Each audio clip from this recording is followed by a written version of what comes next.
And here is the magus of the day, Tony Grafton.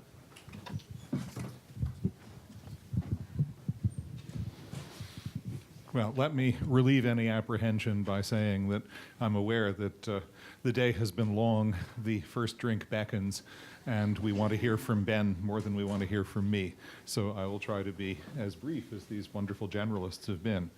So let me just start with a short passage from the inventory of Vermeers' estate, which appears in Appendix G. That's not the theses, it's actually the inventory and other documents in Ben's book.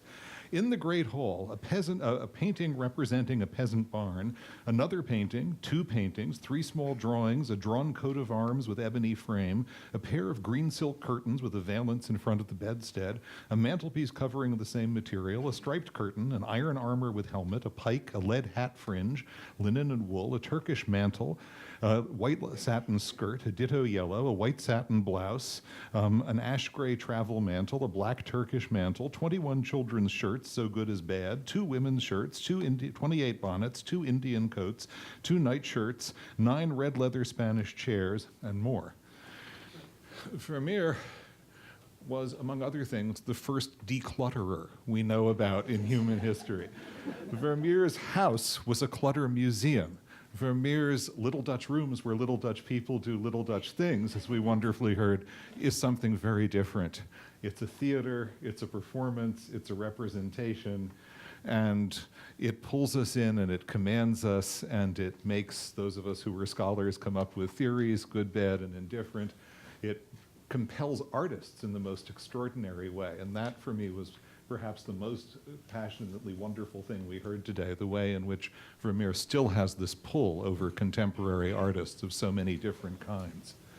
So what to say about the book and the day? I find myself in the position of a 15th century aristocrat, Jean de Lannoy, who was in the court of my favorite 15th century official, Anthony the Great Bastard of Burgundy. That's not a reference to his character, he was illegitimate. And this was one of the new Renaissance courts. It was filling up with experts, lawyers, and humanists. And Jean writes to his son and says, "You have to go to school, because I sit in this court, and these eloquent and learned people speak one after another. And then the great bastard turns to me, and all I can say is, 'Master Jean, or Master Philip has spoken well, and I agree with him.'" And that's more or less how I felt all day.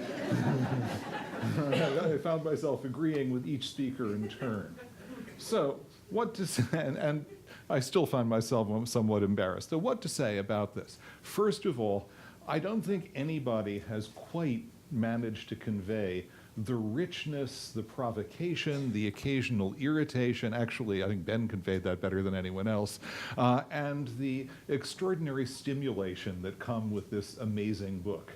It's a book like no other that I've ever read, in the passion with which every rabbit that appears is chased down its hole, down which you find yourself falling after Ben, to a tea party or a garden where you're the most extraordinary thing. There is no historian who is not interrogated, no theorist with whom there is not a debate, no piece of evidence which is not pulled up and looked at from every imaginable angle. And that's hard to read.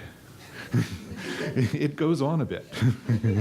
It demands of a reader a kind of passionate and creative attention, almost like that which we owe to Vermeer himself, and I think that's a wonderful quality. And yet, at the same time, and I think the last speakers have really made this clear, it isn't and can't be complete as an account, either of Ben's thinking then or of Ben's thinking since then. Because so much of it deals, as everything in the humanities deals, with knowledge, part of which always remains tacit, part of the grounds of which can never be stated clearly. This is basic to all attribution studies in any field, that part of the grounds always seem to remain tacit. But it's particularly strong here. So it's an extraordinary experience to read it, and I do recommend it to everybody. You find yourself learning an amazing amount about Delft, about Vermeer, about the family, about art history, and how it might be and might not be done. And I don't actually know who could come up with an adequate critical judgment of the whole. And maybe that's the charitable explanation to take for the lack of a serious review. I found myself thinking that another of Ren Weschler's favorite people, a contemporary of Vermeers in Rome, Athanasius Kircher, might be the right person to review it. With the right combination of erudition and acute visual sensibility, a passion to chase every rabbit down its hole, it would take a polymath of that kind to do real justice to this extraordinary book. So, a word about each of the three sessions that we've heard dealing with it. The art historical session fascinated me. I was brought up to this field at the Warburg Institute as a tot, and I was taught by the great Gombrich that art history, like Caesar's Gaul, is divided into three tribes who are distinct, though not necessarily unfriendly to one another. There are the art historians, there are the academic art historians, the connoisseurs, and the critics. And for him, this was all part of the legion of art historians. And if you think about art history just from the outside, that's kind of how it looks. Indeed, over the course of the 20th and 21st centuries, these tribes have in some ways grown institutionally more separate rather than less. There are the art historians in the limestone and brick bastions of their university buildings, no longer separated from the rest of us by the wonderful exercise of the slide table. That was what I always liked best about giving art historical lectures, was playing with the slide table and getting the double slides ready and then attempting as a poor historian to control the projectors. But doing the work that they do, which is a very particular kind of work and has its uninterrogated assumptions, as we heard.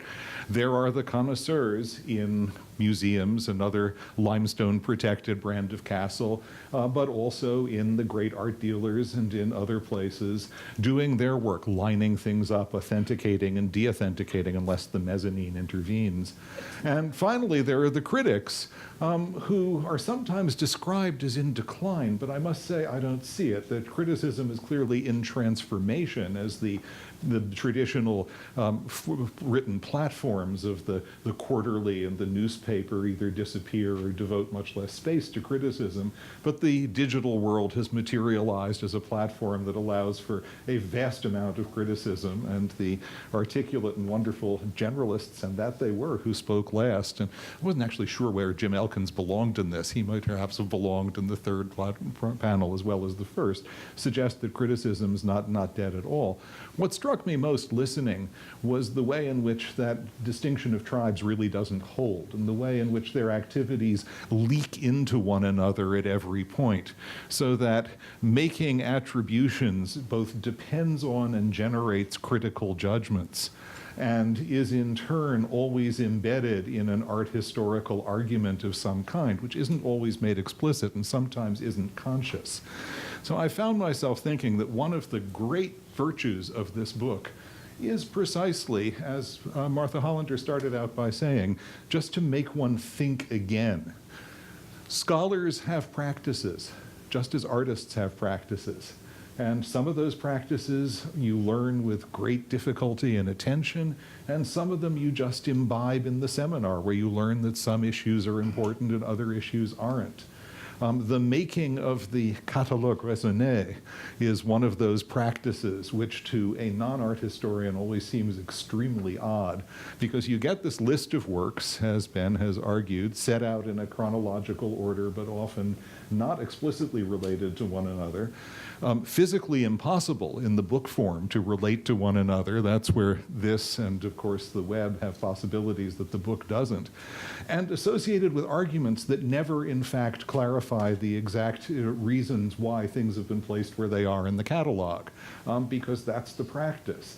So I found myself thinking that one thing Ben might do, if art historians would read his book, is put them in the position of Lucky Jim in Kingsley Amos's novel.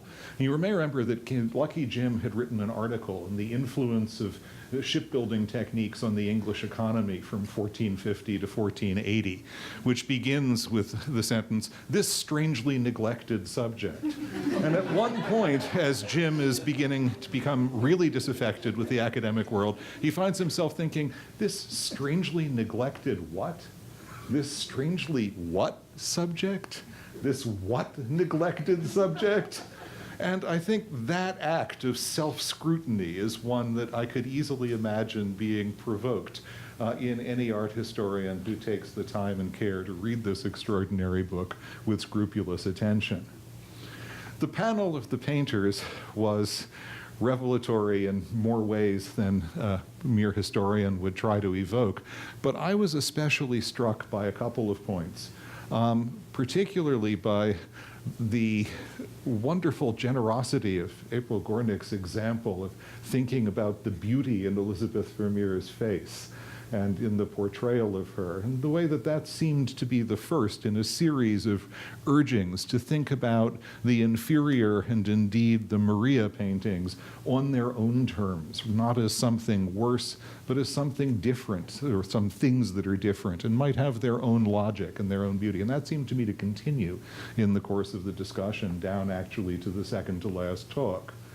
One, I was struck by otherwise, by the extraordinary way in which the artists seem to me to coincide in holding opposites in tension. And of course, the last talk made this absolutely explicit. Fitzgerald says somewhere that a poet is someone who can have two completely opposed ideas in mind and just go on functioning splendidly as a poet. And it was wonderful to hear at least three of the artists bring out in different ways what they saw as the fascination of the technology that Vermeer applied. And Chuck Close asked, what was it like the first time somebody saw these tricks? Well, the first time somebody drew a magic lantern, a related piece of technology, it's a 15th century drawing, and what it shows you is a devil being projected on the wall. And the Latin motto says, this will scare the crap out of anybody who sees it, especially at night. This was a tremendous set of technologies, and Delft was a city of innovators with it. And one got that sense, but at the same sense, even Chuck Close, the most passionate technologist in the bunch, couldn't stop himself from evoking the magic that's there too. To hear him say, I can tell you how any painting in the history of the world was done, but not the woman in the red hat. That was an extraordinary moment. But I thought it was, in a sense, most revealing to hear the generalists speak, because what the generalists did in their generalist way was to raise in multiple forms the question of what critical judgment of a hypothesis like this should be, what kinds of information it should take into account, what kinds of questions it should ask, what kind of theory we're actually looking at here, even if we had some fruitful disagreement about whether there is a theory and what that theory actually is. Critics have that great ability to step back from the details of the debate and suggest to us that there are principles at stake, and we really ought to identify some of those principles before we start arguing about the minutiae. And I think that that's something that in no discipline in the humanities happens often enough, precisely because we don't invite informed outsiders in who can take the look at us of the child taking notes at the dinner party and say, there are some interesting implications to this of a general kind, which you all might want to think about a little more than you obviously have. I will add my own historian's widow's mite to this, since though history received a few mentions, it didn't get a deep look in. When I read this book, I was in a perpetual fury for two reasons, one of which was Ben's habit, which he himself has already identified, of treating hypotheses as facts which could then be built on, which we don't do in my line of work, or at least if we do it, we get severely penalized for it by our colleagues. But he's already taken that on board, I think, and it's really more a rhetorical problem than anything else, but though it is, I think, a persistent one.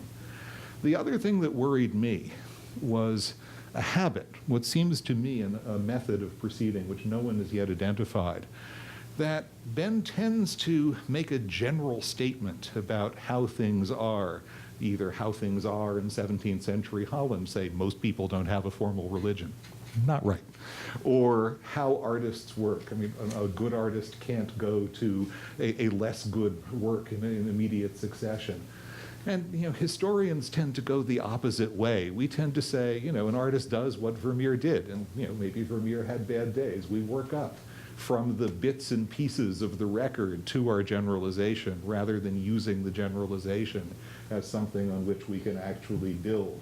And it may sound like a small and pedantic point, but I think it's something to think about as this extraordinary first work, and I think it is an extraordinary first work, becomes only the first in a series of books which will have the same kind of force, power, brilliance, and curiosity. And possibly thanks to Ren, he can raise welts like nobody else, so thanks to the training that he's provided, we'll be more disciplined and less likely to make readers see red than to make them see hypotheses they want to grapple with. Finally, a more general point. I don't think we're in any position now to know whether those different paintings are the work of Maria Vermeer or not, but I do think it makes a huge difference to know that. Ivan Gaskell's a wonderful historian, but I will disagree with him on one point. Historians do work with generalities and norms, and we establish them. But one reason we do that is to excavate the moment that doesn't fit them, that's attested by the sources, the moment that absolutely stands out, that leaps forward and tells us something different is happening.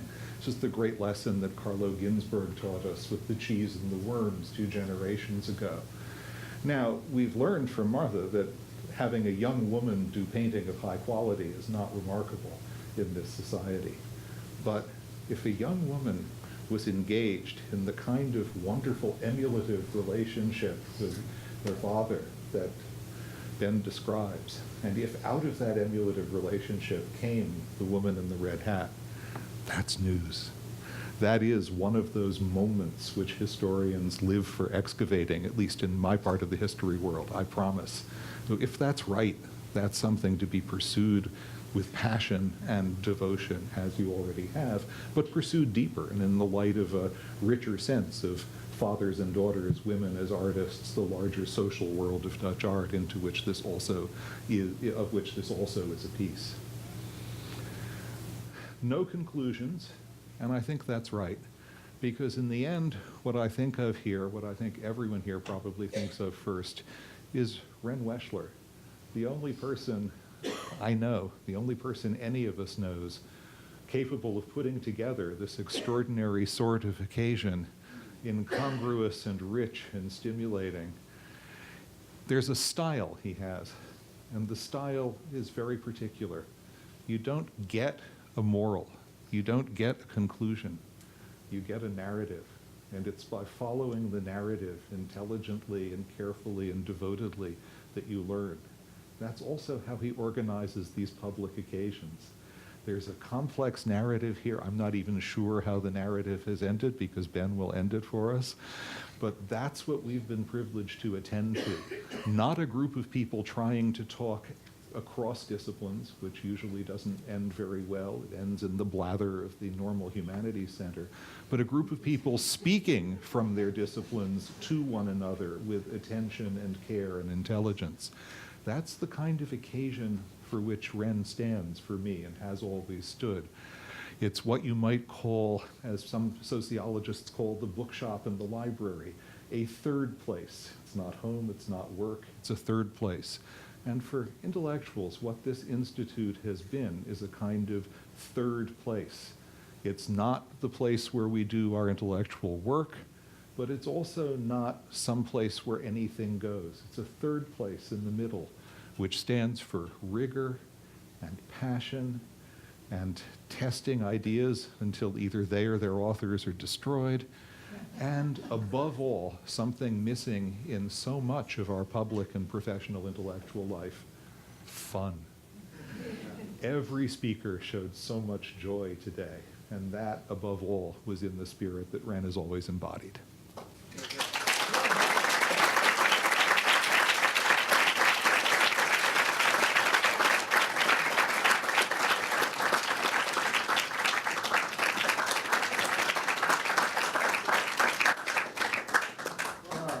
Thank you so much. I'm going to miss this kind of thing. Ben, would you like to say a few last words? Because you began and you ended. And, okay, come on up, Ben, and look at it. We're going to end this thing on time. I always bring the trains in on time, too. It's pretty hard to follow that, or all of this, but I really would love the opportunity to say thanks again to all of these people. First of all, Ren, and that I feel like I'm privileged to be part of. It's not about me or Marie Vermeer. I feel privileged to somehow become part of Ren's world in a lot of different ways. But I wanted to say that I heard a lot of truth of different kinds from all of these speakers, and I don't have time here, and I could go to the bathroom. I don't know about all of you. I've been drinking a lot of water, but I could have responded to everything that I thought lots of different interesting things were said about all kinds of points that I think I'm going to keep thinking about a lot. But I would like to say two things. One is that there was some, on some level, for me, it is a little bit about me and the idea of thinking about this historical problem and the problem of the field and the problem of this wonderful painter and what's important, at the same time with what I did, and that the Jim Elkins idea that's taken up by other people about the young work. And someone who said to me actually came up and said that the Maria Vermeer seems the misfit paintings, the ostensible misfit paintings, there seems to be a greater inconsistency. There's a tremendous consistency of the ones that we have no doubt are by Vermeer. Now, that could be explained in a lot of ways, but I feel like myself, maybe this book had tremendous inconsistencies in it, and I just think that's something interesting for me to think about I hope I can go on, that I'm not broken in the bud like Maria Vermeer seems to have been, and try to reinvent myself, and it's wonderful to get all this great feedback. The other thing that I would say, if I had one point that I could make before you all go, because I think that, there's things I did wrong, other things, but I also think what's great is that I'm still thinking, and I hope we all are still thinking about some points that might be just, big enough that they don't get exhausted in everything that's been said today.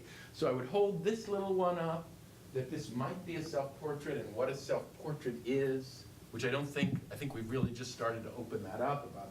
That's somehow like the essence of art, or whatever we know about art. And that other painting there, representing her, if it's not history and it's actually painting, it might intersect with all of these thoughts about history and art history and so on. But my last point would be that I think in my book, I didn't think hard enough about the concept of art and life in historical perspective of the broader reach of the Baroque, which was invoked by Vince and a lot of the speakers. And I think that it's not enough to say that we have it in Rembrandt. I actually think in the history of Baroque art, because it's just been mentioned, just a touch on it, from someone like Michelangelo, who's somehow transforming art that it's no longer just its ostensible public or religious purpose serving it. Art becomes something unto itself that's different, and then you have a whole succession of people like Caravaggio or rebellious, people like Velázquez who are kind of redefining the way that the role of an artist at court. Someone like Rubens who becomes so important as an artist that he's actually got a fair amount of political clout all across Europe. And then you get to Rembrandt, where it seems to me that Rembrandt appropriates for himself that he's so important as an artist that it is about his experience. I think that gets distilled in the end in Vermeer. So my thesis that I didn't get to articulate along with everything else is that I think that Vermeer at the end of the Baroque does invent something that's very important to us about how we understand art, which has its own history and its own becoming what it is, which is that it's about the artist. I think that's what's lurking in a self-portrait, is the artist's recognition of himself as the center of whatever art, or herself as the center of whatever art is. And I think that allowed for the possibility of this daughter, this red hat, if there is something in there I'll end with, Lawrence Gowing famously says, Vermeer's oeuvre is a perfect plume thrown up by the wave of Dutch painting at its crest. And I like to say that maybe Maria Vermeer is some kind of foam on the top of that plume of crest, but that there's really still a lot to think more about what that plume means, along with whatever bumbling job. I started to root out some of these things, and I thank you so much for this incredible, I feel a little bit like I died and I was like God gave me a whole analysis, but I like that pug in the story. I feel back, I'm alive, I got to live and get the whole outside analysis, but I'm still alive. Here, let me do it. Thank you.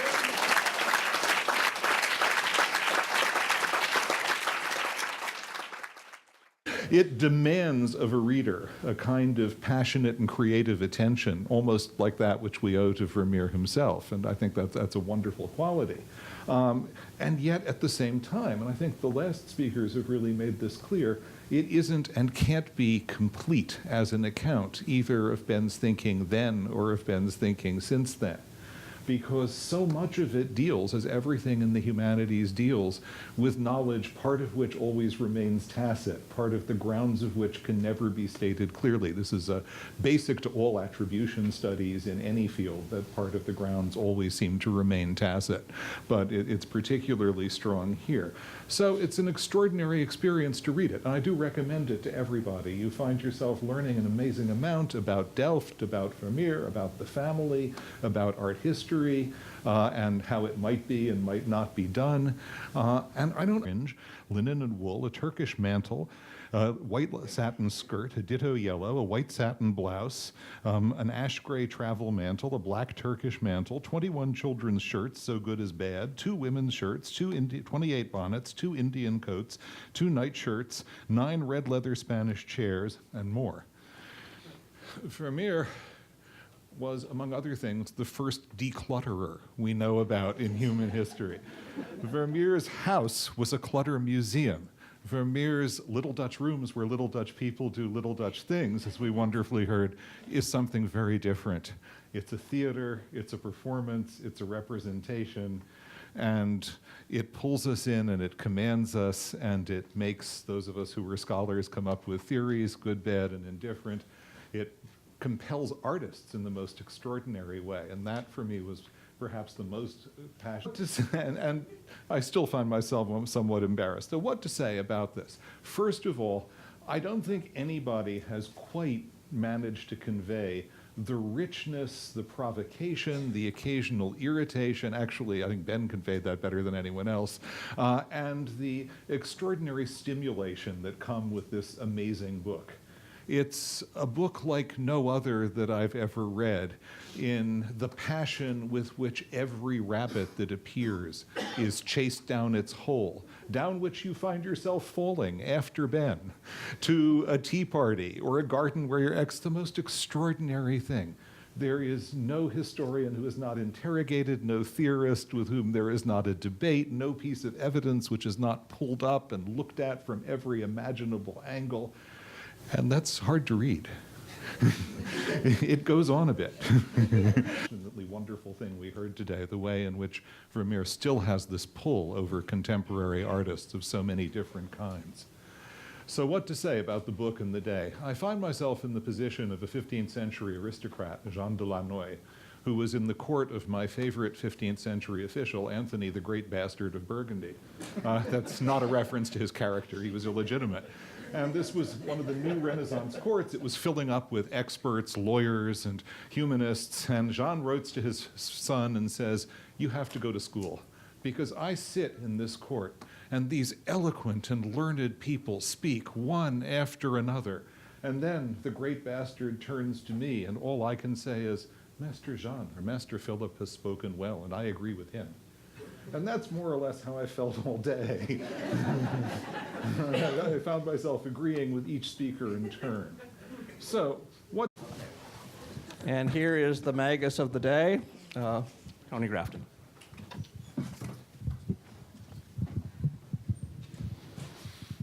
Well, let me relieve any apprehension by saying that I'm aware that the day has been long, the first drink beckons, and we want to hear from Ben more than we want to hear from me. So I will try to be as brief as these wonderful generalists have been. So let me just start with a short passage from the inventory of Vermeers' estate, which appears in Appendix G. That's not the theses, it's actually the inventory and other documents in Ben's book.